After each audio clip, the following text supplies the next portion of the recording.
ඔයාට SLT connection එකක් තියෙනවා නම් MySLT app එක ඔයාට ගොඩක් ප්‍රයෝජනවත් වෙනවා. අපි මේ වීඩියෝ එකෙන් බලමු කොහොමද app එක install කරගන්නේ සහ ඒක setup කරගන්නේ කියලා. මේක කරන විදිහ steps දෙකක් විදිහට මම පෙන්නන්නම්. පළවෙනි එක තමයි app එක install කර ගැනීම සහ ඒකේ register වීම. දෙවෙනි step එක තමයි SLT account එක connect කරගන්නේ.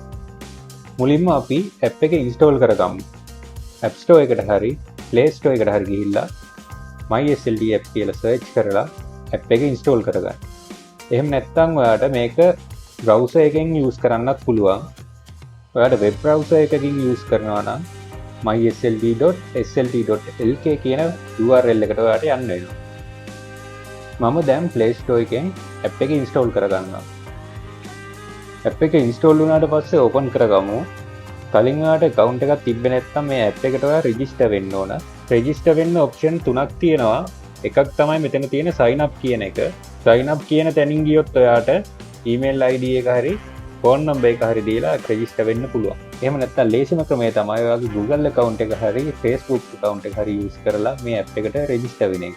මෙතෙන්දි මම මගේ Google account එක use කරලා app එකට register වෙනවා.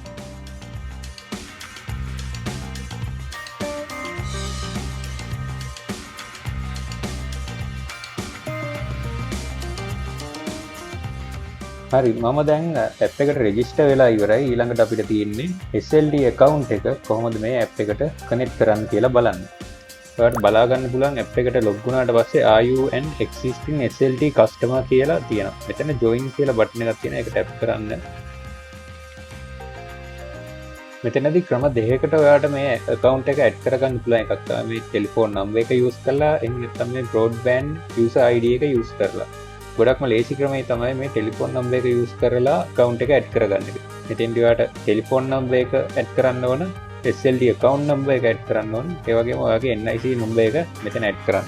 ඔයා අලුතෙන්ම නම් කනෙක්ෂන් එක අරගත්තේ ඔයාට ටෙලිකොම් එකෙන් දීලා ඇති account number එක.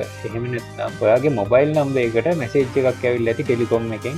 ඒ වගේම ඔයා පරණ customer කෙනෙක් නම් monthly bill එකේ සඳහන් වෙලා ඇති account number එක. හරි guys, ඉතින් මේ details ටික දුන්නට පස්සේ account එක දැන් connect වෙලා තියෙන්නේ.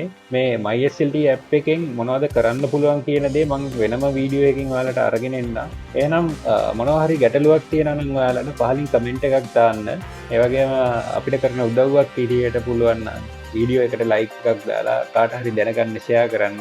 ඒ වගේම මේ වගේ වීඩියෝස් තවත් බලන්න කැමති නම් අපිව subscribe කරලා අපිත් එක්ක දිගටම එකතු වෙලා ඉන්න.